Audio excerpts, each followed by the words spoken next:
Yeah, I mean, I think these young ladies are ready to play in this tournament. I mean, I kind of got that sense the last couple of weeks that they know we needed to finish the right way for sure. But it's also that point where the postseason is just right around the corner, so you start peeking ahead a little bit. So, but these kids battled through a lot of adversity over the last couple of weeks. Weren't fully healthy and all those kind of things. I feel really good about going into the postseason where we'll be with everything. And so, it'll be these kids. The mindset is really good right now with these kids.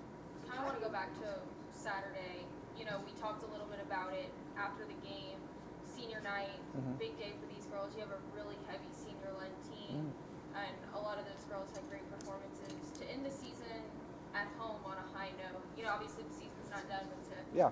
in your home games, Yeah. on a great note. Just talk about that and the emotions of that game in the locker room and stuff. Yeah, I mean, there's a lot of them. First of all, being senior day, and obviously having that many seniors, it's going to be an emotional day because we moved up the start time as far as the clock, the 60-minute clock, almost 10 minutes because we knew it was going to be a long senior day ceremony. So there's a lot of emotions, and I knew the first half against UTBB was going to be interesting just to get through all that. But then we settled down and played really well in the second half, and so there's a lot to it in the locker room and a lot of adjustments and things like that. But at the end of the day, these kids went out there and performed, and like you said, a lot of us are led by our seniors, and I was proud of them.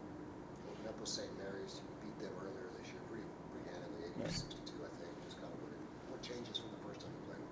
I mean, they've gotten better too. I mean, both teams, throughout the year are going to get better. I mean, they provide different looks for us that other teams don't do. They play a different style than some other teams do. They have more traditional posts than most teams do, which I think is a good matchup for us in a sense of, because that's what we play a lot of. So, but I mean, there's been some changes and both teams have gotten better, but there's a lot of similarities too of what we're going to have to be ready for. And so, at this time of year, as you guys know, fortunately for us, we feel very good about where we're at with our regionals and stuff like that. So right now, but still getting the conference tournaments one game at a time, and you got to finish it up. I know you have that one game at a time mentality, but I'm curious how those late season losses prepared you to potentially face Eastern or Texas Women's in the tournament. Yeah, so at the end of the day, like you look back at those two games, those two overtime losses, and they happened, I think, within a couple weeks span or whatever it was. You don't ever no coach is ever going to say, "Oh, you want to lose" or anything like that. But we learned a lot. We learned a lot through those, and we made a lot of corrections and figured a lot of stuff out through those. You played two really good teams. One team that give Texas Women's a ton of credit. They went 20-0 in conference. That's impressive. And Eastern had a great. I think they ended up winning 20 games as well too. So that's two of your losses are to two 20-win teams, and both in overtime. And the other one is to Grand Valley, who's ranked whatever second or third in the country right now. So we've learned a lot through those, but we've also learned a lot through, and I appreciate this about this team. They learned a lot through just winning too. Where we maybe escaped here, escaped there, and you're like, ooh, glad we did that, but still learned a lot. So we're excited going into this postseason. And with that, you guys are essentially 0-0 going into Yeah. this postseason. Yeah. Kind of, you get a clean slate. For a lot of these girls, like I kind of mentioned, this is their last go around. It means more Yeah. to that. It means more to them. It's something that kind of Randy touched on with us. What is that mentality going into the postseason rather than just we have to win? I think you can always put a lot of pressure on yourself. You know what I mean? And I think it really depends when it comes down to this: is are you gonna have fun or you're not gonna have fun?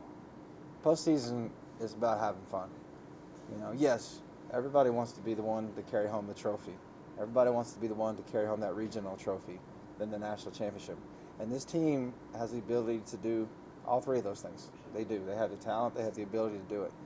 But if you put that pressure on your shoulders, you know what I mean, and you stack it, it's going to weigh heavy. If you can take it off your shoulders and realize, man, this is a chance of a lifetime. I'm just going to go have fun. I'm going to smile. This is the game I've played since I've been a little girl. Get out there and do it. And these kids are confident. They love each other. Like, what's sad, what's hard, is to see that eventually it's going to come to an end. This team loves each other so much that's hard to watch because you don't want that to end for these kids. But they know it's going to be there. That's why I think it's going to be even more special as they continue to make this run. A testament to how great your guys' season was. No matter what happens this weekend, you're playing in 2 weeks in that regional. Yeah. What do you think it's going to take for you guys to jump Texas Women's to possibly host? I think we're going to have an opportunity to play them again. I mean, I think there's going to have to be that scenario happen, which would be the championship game. So if we get that opportunity, I mean, look, their kids, our kids. I mean, I think a lot of times people ask the question like, all these kids they all know what's on the line. They know what's on the line, you know. And so you get to that point, both teams are going to know what they're playing for, you know. I think it was just like last year when Texas Women's and Lubbock Christian played in the conference championship game. Both teams knew whoever won that game was hosting. You know, I think you're going to get close to that same scenario this year again too. If they were to advance for a couple games, we do the same. I think you're going to get in that scenario. And so these kids are mature enough and old enough, and they have a lot of older, mature kids. Both teams kind of know that.